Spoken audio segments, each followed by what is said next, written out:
Irmãos, e é uma alegria, né, compartilhar a palavra de Deus. O pastor Fábio me deu essa missão de pensar sobre Romanos capítulo 3.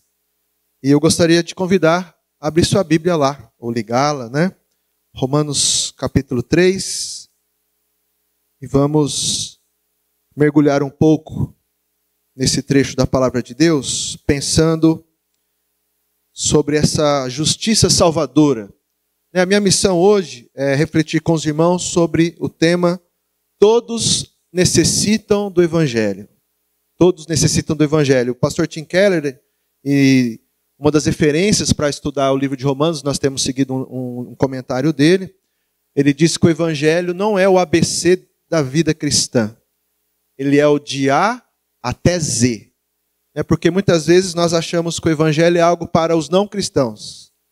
Mas, na verdade, o Evangelho deve ser pregado para os não cristãos, mas também tem que ser pregado para nós, para que nós possamos nos manter firmes no caminho do Senhor. Vamos ler a palavra de Deus, Romanos capítulo 3, carta de Paulo aos Romanos, a partir do verso 9. E eu vou ler o texto todo. A palavra do Senhor diz assim: Então, somos superiores a eles? De modo nenhum, pois já demonstramos que tanto judeus como gregos estão todos debaixo do pecado. Como está escrito, não há um justo nenhum sequer, não há quem entenda, não há quem busque a Deus. Todos se desviaram, juntos se tornaram inúteis, não há quem faça o bem, nenhum sequer. A garganta deles é um sepulcro aberto, enganam com a língua. Debaixo dos seus lábios há veneno de serpente. A sua boca está cheia de maldição e amargura. Os seus pés se apressam para derramar sangue. Nos seus caminhos há destruição e miséria. E não conhece o caminho da paz. Não possui nenhum temor de Deus. Ora, sabemos que tudo o que a lei diz é para os que estão debaixo da lei, que ela diz, para que toda a boca se cale e todo mundo fique sujeito ao julgamento de Deus.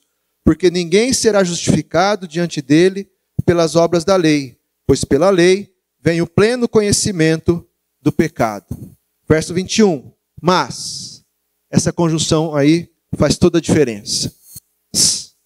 Agora, a justiça de Deus se manifestou, sem a lei, atestada pela lei e pelos profetas.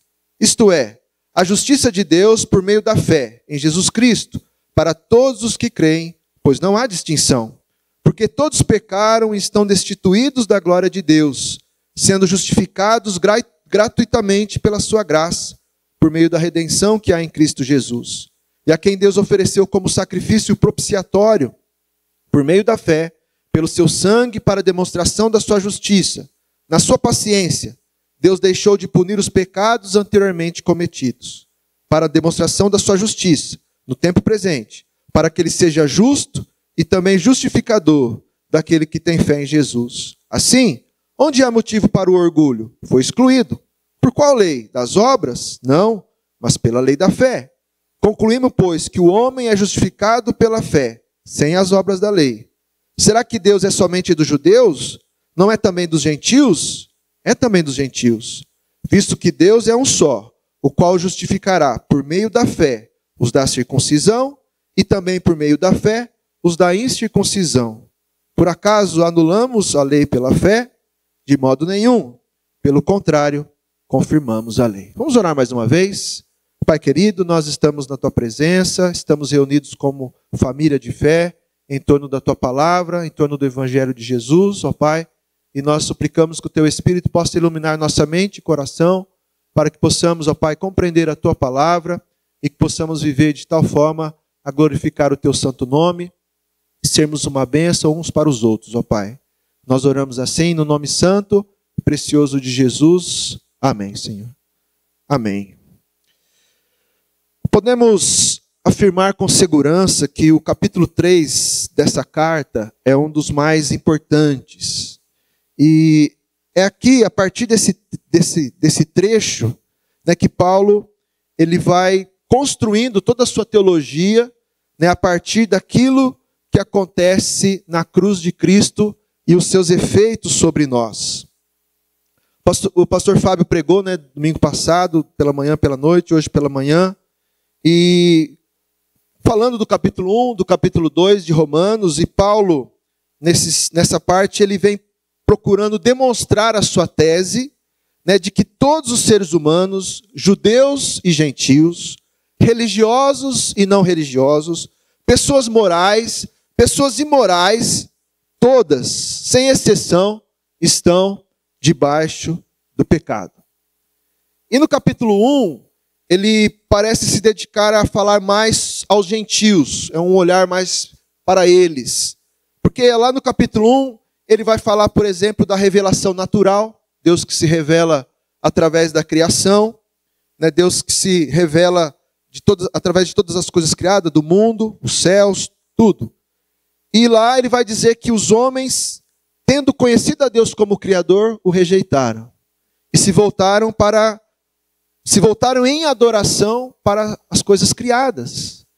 E aí se tornaram idólatras e acabaram desembocando num caminho de imoralidade. A sentença que Paulo diz para eles é que são indesculpáveis. Não há desculpa.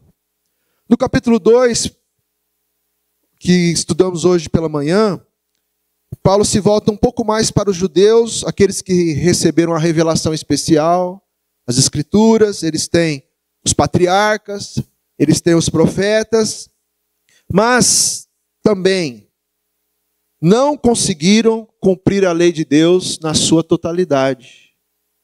E Paulo é muito duro no capítulo 2, diz, olha, vocês que conhecedores da lei, vocês que até tomam uma postura de juízes, você diz para os outros não fazerem as coisas erradas, mas vocês fazem. E a sentença sobre eles é a mesma que é dito no capítulo 1 para os gentios. Vocês também são indesculpáveis. Podemos lembrar, por exemplo, da carta de Tiago, no capítulo 2, verso 10, quando o autor bíblico diz que qualquer que guarda toda a lei, mas tropeça num só ponto, ele se torna culpado de todos. Ou seja, não é fácil seguir por esse caminho. Aliás, não é que não é fácil, é que é impossível. Porque nós falhamos em algum ponto. Então, Paulo conclui o capítulo 2 dizendo que os judeus, conhecedores da lei de Deus, acabam por falhar em algum ponto, não cumprem todas as exigências e são indesculpáveis. E aí nós entramos no capítulo 9, especialmente a partir no capítulo 3, a partir do verso 9. E aí Paulo vai concluir essas afirmações feitas no capítulo 1 e no capítulo 2, que de fato todos estão debaixo do pecado. Então eu gostaria de compartilhar uma primeira verdade que brota desse texto com os irmãos, é de que todos necessitam do evangelho, pois todos estão debaixo do pecado. Todos necessitam do evangelho, pois todos estão debaixo do pecado. O pastor Fábio tem dito em suas mensagens que o evangelho nos humilha. E é verdade.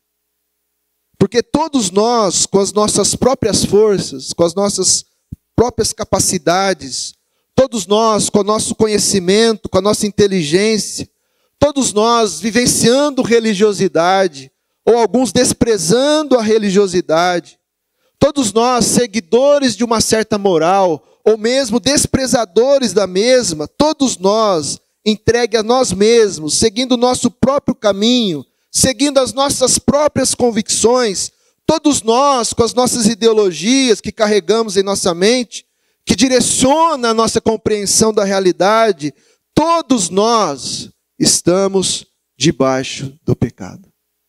E é muito humilhante saber disso, porque sem a justiça salvadora de Cristo em minha vida, eu estou debaixo do pecado, eu estou debaixo da ira de Deus, eu estou sob estado de condenação.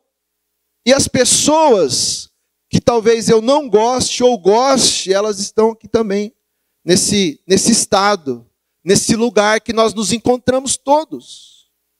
A pessoa que eu gosto, a pessoa que eu desgosto, a pessoa que eu admiro, a pessoa que eu desprezo, aquele político que eu gosto, aquele que eu desprezo, todos nós. Estamos debaixo do pecado, debaixo da ira de Deus. E é humilhante saber que não existe nenhum tipo de recurso em mim mesmo que possa mudar isso.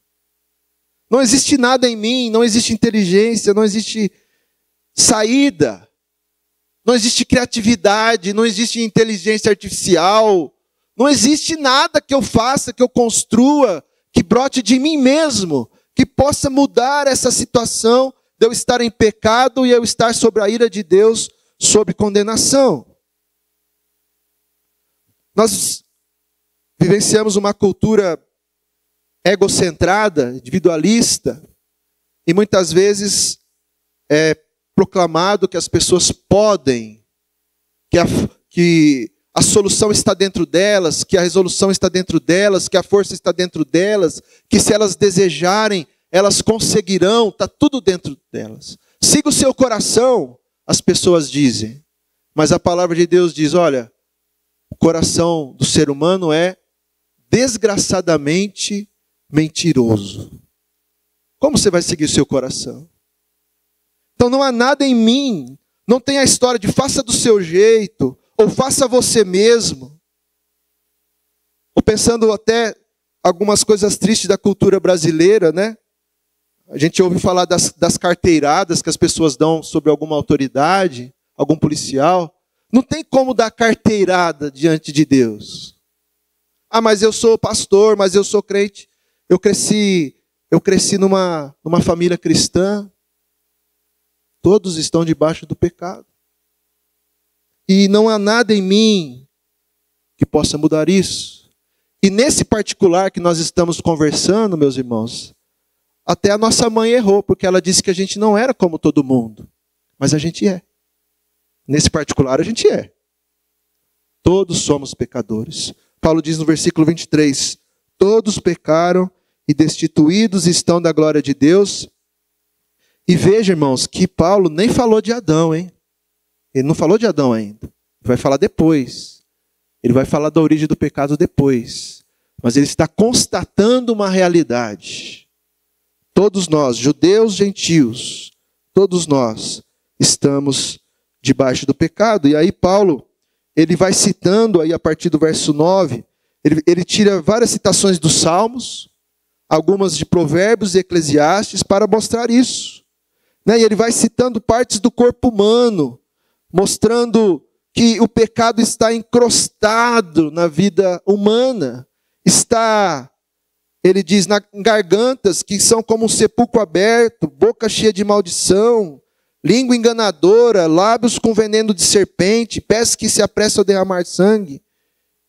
E ele diz que a mente humana, ela entrega a si mesma, ela não entende as coisas de Deus e nós não buscamos a Deus. Mas como não se busca a Deus se há tantas religiões no mundo? Paulo está dizendo que o ser humano entrega a si mesmo, não busca a Deus. Ou não entende as coisas de Deus, é um retrato nosso. O ser humano entrega a si mesmo, ele é capaz das mais terríveis maldades. Você entende o porquê, por exemplo, de algo que a gente usa tanto, que são as redes sociais, que nos colocam em contato com um monte de gente desconhecida e algumas conhecidas? Você entende por que aquilo lá é como uma briga de foice no escuro? E a gente está sempre pronto para bater e brigar, e atacar, e acusar. Um dia você entra lá, se tiver um tempinho na sua casa, dá um Google lá, Mapa da Violência, 2024. Estude lá, gaste uma horinha lendo aquilo ali. É o retrato do ser humano entregue a si mesmo. Mas é interessante pensar que se alguém está sem Cristo, está fora dessa justiça salvadora, ele é tão pecador como aquele mais malvado dos homens. O Tim Keller, no seu livro, ele traz uma metáfora interessante. ele diz que não existe menos ou mais perdido. E às vezes a gente até brinca assim na igreja, fala, aquela pessoa é quase salva. Só falta se converter, se aceitar Jesus, mas quase salvo é fatalmente perdido. E ele diz, ele usa essa metáfora para explicar que não existe menos ou mais perdido. Ele fala de 3 pessoas que teriam que nadar de Nova York até o Japão. Se você joga lá uma pessoa que não sabe nadar, ela logo vai morrer afogada. Talvez algum que sabe nadar mais ou menos vai dar umas braçadas lá, vai cansar, vai morrer afogado. E mesmo que a gente pegue um especialista, o cara consiga nadar 30, 40 quilômetros, 50, tem gente que faz isso. Mas ele vai morrer afogado também e vai estar bem longe do Japão ainda. Quem que morreu mais afogado? O que sabe nadar, o que não sabe, ou o que nada mais ou menos? Todos morreram afogados. Todos foram perdidos por aquelas águas do oceano. O Stott também, citando esse texto de Romanos, ele também conta uma metáfora de que nós podemos entender que as pessoas que cometem faltas consideradas mais graves, é como se elas estivessem no topo de uma montanha. No topo não, perdão, na base da montanha. Adultério, roubo, homicídio, elas estão lá na base. E aquelas pessoas que são moralmente corretas, elas estão no topo da montanha. Mas ambos os tipos de pessoas estão infinitamente longe das estrelas. O moral, o imoral, o religioso, o irreligioso, todos estão debaixo do pecado. Então o Evangelho, antes dele nos apresentar essa boa notícia que nós recebemos na pessoa do Senhor Jesus Cristo, e essa boa notícia é Ele mesmo, é a sua vida, é seus ensinamentos, é sua morte, sua ressurreição. Antes de nos apresentar essa boa notícia, o Evangelho nos dá um choque de realidade. Olha o ser humano como ele é. É o retrato do ser humano. E isso que Paulo cita, citando o Antigo Testamento, é o que nós somos, o que nós podemos ser, o que nós podemos fazer quando não estamos debaixo do temor de Deus. Por isso, como eu disse no começo, todos necessitam do Evangelho, porque todos estão debaixo do pecado. A segunda verdade que nós podemos entender desse texto é que a justiça de Deus se revela na cruz de Cristo. Isso está muito evidente aí dos versículos 21 até o 26. Algum estudioso comentou que até então Paulo nunca tinha escrito algo tão profundo, tão denso e tão poderoso como as palavras que estão nesse parágrafo que vai do 21 até o 26. E quando nós olhamos para esse trecho, eu quero destacar algumas palavras que, se você quiser grifar aí ou destacar na sua Bíblia, por exemplo, a palavra justiça, que aparece 4 vezes. A expressão pela fé aparece 6 vezes. Só você lendo aí do 21 ao 26, você vai ver como isso aparece várias vezes. Ainda aparece a palavra redenção, aparece a palavra propiciação, ou propiciatório, versículo 25, e também aparece a palavra paciência.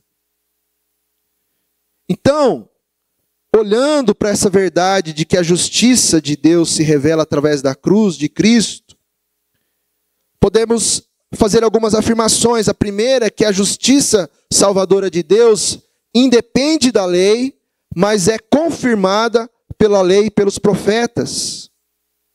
É isso que ele vai dizer no versículo 21. Ou seja, essa justiça se manifesta não através da lei, porque através da lei as pessoas só conhecem o pecado. A lei só aponta o erro, ela só aponta a doença, mas ela não tem poder de curar.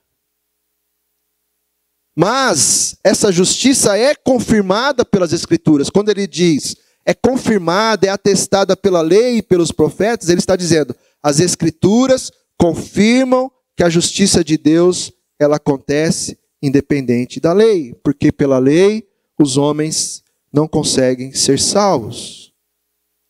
Podemos lembrar que muitas vezes as pessoas dizem, olha, no Antigo Testamento a salvação é pelas obras, é pela obediência à lei.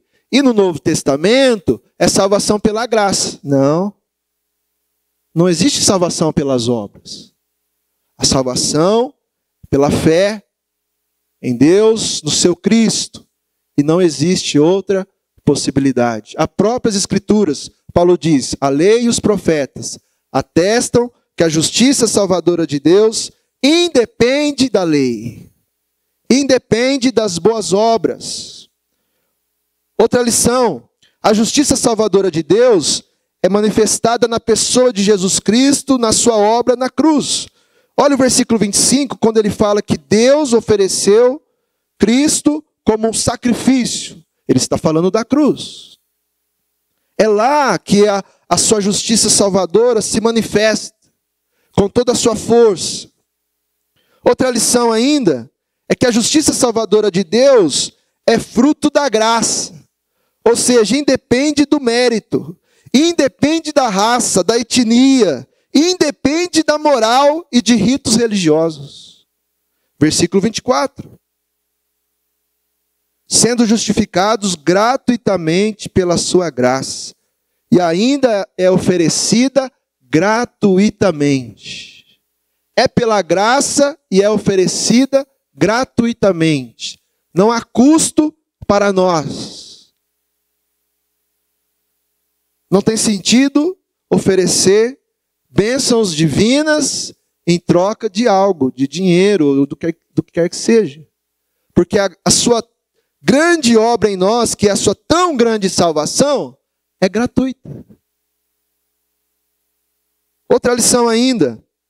A justiça salvadora é recebida através da fé. Um comentarista disse, a fé nada opera se não receber aquilo que é obra de Deus. O Tim Keller disse, a fé é a atitude de chegar até Deus de mãos vazias. Veja, meus irmãos, Paulo, ele não está ensinando que a obra, que a justiça salvadora, ela não é por causa da fé, mas é por meio da fé, é por intermédio da fé, é através da fé. Então, o centro não é a fé, o centro é a quem a fé se direciona, quem é o objeto da fé, a quem a fé está voltada. É aí que está a questão. Nós não somos o povo que tem fé na fé. Não é disso que se trata. Não é a fé que o Gilberto Gil canta, né? Andar com fé eu vou, com a fé não costuma falhar. Não é essa fé. Nem a outra fé que os Paralamas do Sucesso cantam, a arte de viver da fé, só não se sabe fé em quê. Também não é essa fé salvadora. Porque a fé salvadora, ela é direcionada a uma e somente uma pessoa, que é a pessoa do Senhor Jesus Cristo. Ele é o alvo. E a nossa fé se volta para Ele, assim como um girassol se volta para o sol. Então é por meio desta fé que se volta para Cristo, em humildade, em pobreza de espírito, conforme diz Jesus lá nas bem-aventuranças. Felizes os pobres de espírito, porque deles é o reino dos céus. É nessa postura, nessa atitude de humildade, nessa compreensão de chegar até Deus de mãos vazias. Eu não tenho nada para oferecer. É assim que a fé, que a justiça salvadora, ela acontece. E aí Paulo vai usar palavras pesadas, palavras que têm conteúdo teológico bem denso, bem firme, bem forte. A primeira palavra é a justificação.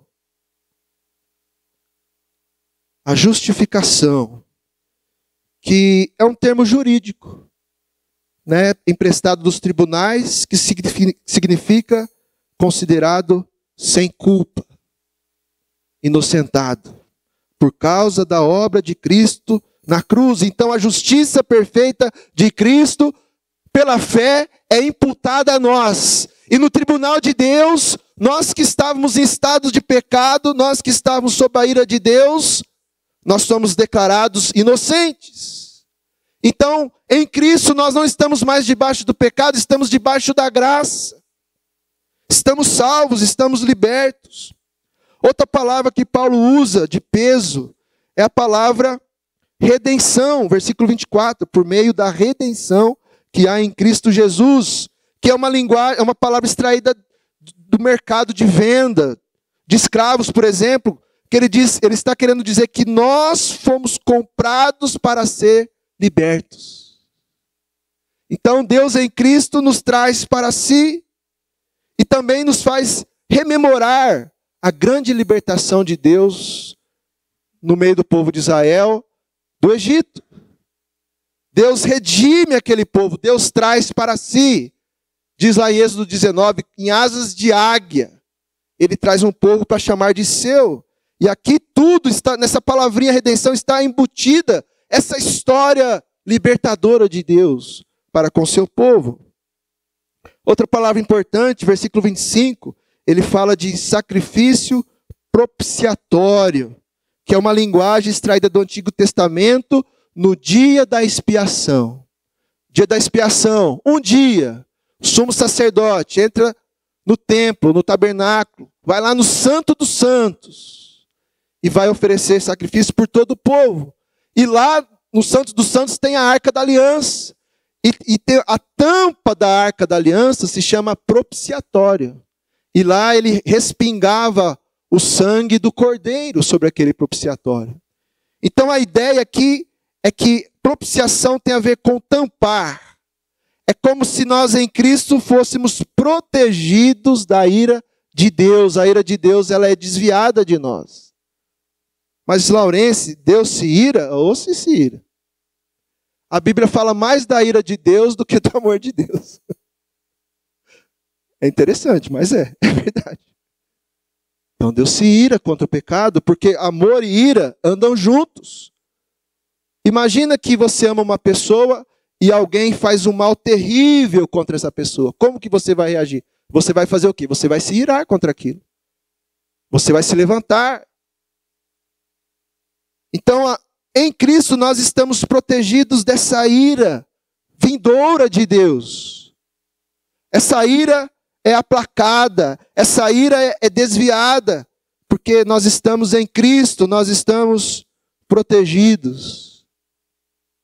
E a outra palavra bastante importante no trecho aí, de versículo 25, Paulo fala da paciência de Deus.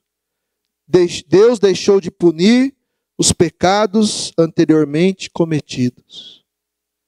Então Paulo está falando, provavelmente, lá da velha aliança, que só em Cristo mesmo, naqueles sacrifícios lá do passado, eles eram sombra do grande sacrifício, grande e único sacrifício que haveria de vir através de Cristo.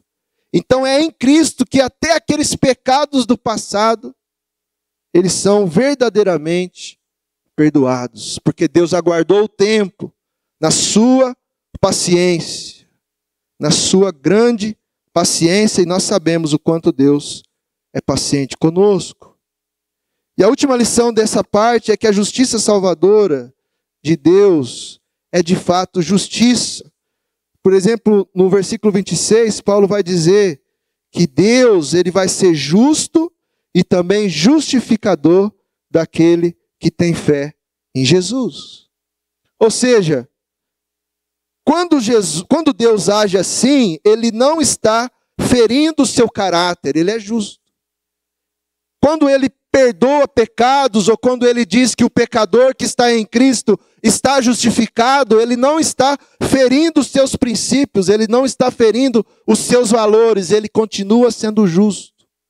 Então é do caráter de Deus justificar o ímpio, aquele que faz do Senhor Jesus o seu esconderijo, como diria o Salmo 91, que se esconde no Senhor, à sombra do Altíssimo.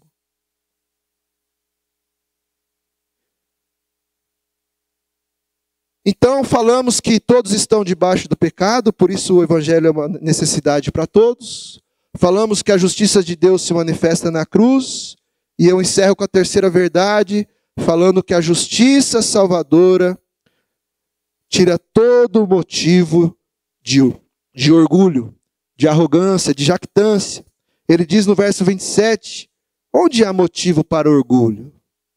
Nós podemos nos gabar das nossas conquistas, daquilo que nós conseguimos com o nosso trabalho, com o suor daquilo que nós fazemos, tudo bem. Mas quando se trata da questão de salvação e da justiça salvadora de Deus, ninguém tem nada a dizer para Deus. Por isso que lá no verso 19, Paulo diz, olha, para que toda a boca se cale. Ou seja, diante de Deus, da sua obra salvadora, não tem nem palavras, não tem o que dizer, não tem justificativa se eu não aceitar essa tão grande salvação. Não tem desculpa. Nós antigamente cantávamos um hino do cantor cristão que falava, não me falaram de Cristo, não me falaram de Cristo, tantos vi que salvou, mas ninguém se importou de falar-me da graça de Cristo. Esse hino está teologicamente errado. Porque a Bíblia diz que diante de Deus não há desculpas. O gentil, o judeu, se perder, não poderá chegar diante de Deus com desculpas. És indesculpável, ó homem. Para que toda a boca se cale. É uma atitude espiritual de quem entendeu que não pode se justificar, que não pode resolver esse problema de separação entre nós e Deus. É um ato de humildade. E eu concluo dizendo que é gratificante saber que Deus toma a iniciativa em Cristo, né? A obra salvadora é iniciativa de Deus. É gratificante saber que por causa dessa iniciativa de Deus em Cristo, nós não precisamos morrer afogados nos nossos próprios pecados. Você já conheceu uma pessoa que ela se atolou na vida por conta de um monte de escolha errada? Uma atrás da outra, uma atrás da outra, uma atrás da outra. Se essa pessoa conhecer a justiça salvadora de Deus em Cristo, ela não precisa se afogar nas suas escolhas erradas, porque é a graça de Deus na vida dela. E nós temos que proclamar isso. Nós temos que usar toda a nossa criatividade, a nossa energia para pensar, Senhor, esse mundo é tão complicado,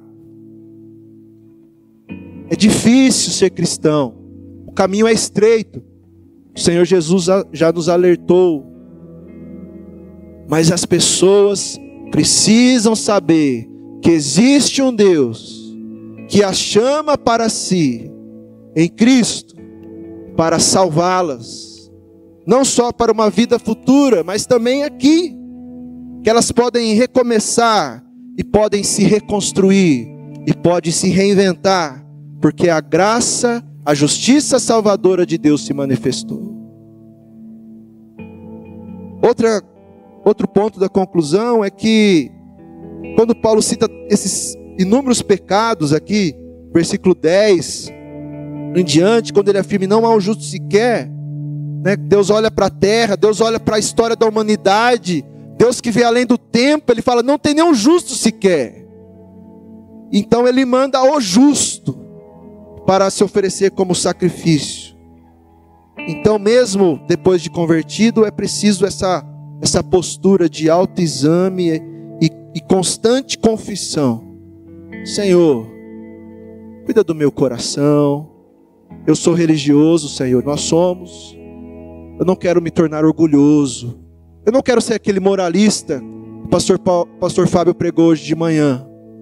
Aquele moralista que fica na porta, que não entra e não deixa ninguém entrar. Que é um mau testemunho para os não cristãos. Então essa prática de olhar para si mesmo pela perspectiva do Evangelho. Outra lição final é que eu lembro de Paulo aos Efésios 3,14, quando ele diz: por esta razão, dobra os meus joelhos. E o texto de Efésios é muito parecido com o de Romanos em alguns pontos, principalmente os 4 primeiros capítulos de Efésios. E Paulo diz: olha, diante de tamanha salvação, de tamanha graça, então eu caio de joelhos em adoração. O Senhor é o meu Deus, meu Senhor, meu Salvador. Eu me prostro, minha vida pertence a Ti. Ainda a postura de humildade, quando Paulo diz: olha, para que toda a boca se cale, ou que não há nenhum motivo de orgulho, é um chamado à humildade diante de Deus. Nós somos humus, nós somos pó, nós somos terra, nós vamos passar, mas o Evangelho permanece. E quando Paulo encerra o capítulo dizendo: nós anulamos a lei pela fé, ele diz: de modo nenhum, pelo contrário, confirmamos a lei. Depois nós vamos nos aprofundar disso através das mensagens, mas Paulo está dizendo que em Cristo há uma novidade de vida que se forma em nós. Porque nós que estávamos afastados, destituídos da glória de Deus, a imago Dei que foi manchada pelo pecado é restaurada na pessoa do Senhor Jesus. Eu encerro com uma pequena história que uma vez eu tive que lidar com um irmão que acabou se suicidando. Ele entrou numa depressão profunda e a depressão acabou fazendo com que ele tirasse a sua própria vida. E eu sei que quando alguém é salvo em Cristo, quando a justiça salvadora de Deus alcançou alguém, ele está nas mãos de Deus para sempre. Mas muitas vezes as pessoas, elas crescem na igreja e elas não estudam a Bíblia, tudo que elas podem. Elas ficam na superfície. E aí elas acabam absorvendo um monte de doutrina que não tem respaldo nas escrituras. É mais coisa do senso comum. Alguém diz que nós somos evangélicos de alma católica. Fica no senso comum, fica às vezes na superfície. E as pessoas falando na igreja: e agora? Aquele cara lá tirou sua vida, ele está perdido. E eu falei: Senhor, o que eu vou falar naquele velório? O que eu vou falar, Senhor? Eu não sei o que falar. E a palavra de Deus que veio para o meu coração foi um texto de Romanos. Porque para aqueles que estão debaixo dessa justiça salvadora, nós vamos estudar depois lá em Romanos 8, que diz que nada pode nos separar do amor de Deus em Cristo Jesus. Que Deus nos abençoe e que você pense nisso. Não sei como está a sua vida, talvez as pessoas que você ama, quais caminhos elas têm trilhado, mas se elas abrirem o coração para a justiça salvadora de Deus em Cristo, que alegria poder usufruir de todo esse grande amor de Deus por nós. Vamos orar? Senhor Deus, obrigado pela Tua palavra lida, ensinada. Obrigado por esta igreja, Pai, que tem como centro a Tua palavra e o Senhor Jesus. Que nós possamos, ó Pai, nos unir como irmãos em Cristo para viver este Evangelho, para sermos testemunhas fiéis desse Evangelho, para proclamarmos em nossa casa, em nosso trabalho, na universidade, que é um lugar que devemos estar sim, ó Pai, que possamos vivenciar com os nossos colegas o Teu Evangelho, ó Pai. Esse Evangelho que é o A de A até Z da nossa vida, e que nós precisamos dele a cada dia, para nos mantermos firmes em Ti, Senhor, e em Tua tão grande salvação. Nós oramos assim, em nome de Jesus. Amém, Senhor. Amém.